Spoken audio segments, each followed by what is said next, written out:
Spinach puri എങ്ങനെ ഉണ്ടാക്കുന്നതെന്ന് നോക്കാം. 1 കപ്പ് ആട്ടയിലേക്ക് ഒരു 1/2 കപ്പ് മുതൽ 3/4 കപ്പ് വരെ സ്പിനച്ച് നല്ലോണം തിളപ്പിച്ച് ജ്യൂസാക്കി അടിച്ചെടുത്തതാണ് ഒഴിക്കുന്നത്.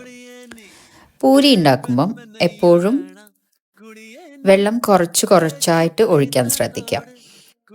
ആവശ്യത്തിന് മാത്രം കുറച്ചായിട്ട്. ഇപ്പം ഇവിടെ നമ്മൾ വെള്ളത്തിന് പകരം ഉപയോഗിച്ചിട്ടുള്ളത് സ്പിനച്ചിൻ്റെ ജ്യൂസാണ്.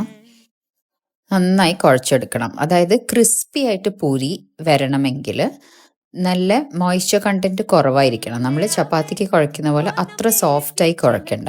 ആവശ്യത്തിന് മാത്രം വെള്ളം ഒഴിച്ച് കുഴച്ചെടുക്കാം. ഇവിടെ ഞാൻ 1 കപ്പ് ആട്ടയ്ക്ക് ഒരു ഏകദേശം 15 പൂരിയോളാണ് ഉണ്ടാക്കുന്നത്. ഇനി നമ്മൾ ഓയിൽ എടുക്കുമ്പം ഒരു 1/4 കപ്പ് ഓയിൽ മാത്രമേ പൂരി നന്നായി പൊരിച്ചെടുക്കാൻ ആവശ്യമുള്ളൂ. ആവശ്യത്തിന് മാത്രം ഓയിൽ ഒഴിച്ചു കഴിഞ്ഞാലും ഇത് നന്നായി പൊന്തി വരും.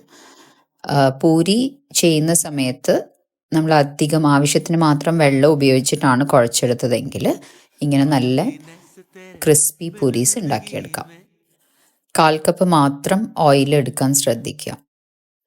വെറുതെ പൂരി മുട്ട വറുത്തത് കഴിക്കുന്നതിന് പകരം സ്പിനച്ച് ജ്യൂസ് ആഡ് ചെയ്യുകയാണെങ്കിൽ നല്ല ഫൈബർ കണ്ടൻറ്റും കൂടി കിട്ടുമെന്നുള്ളത് കൊണ്ടാണ്. ഇവിടെ ഒരു ബാലൻസ്ഡ് മീൽ ആക്കാൻ വേണ്ടിയിട്ടാണ് ഞാൻ ഇന്നിവിടെ സ്പിനച്ച് പൂരി മുട്ട വറുത്തത് തയ്യാറാക്കിയിട്ടുള്ളത്.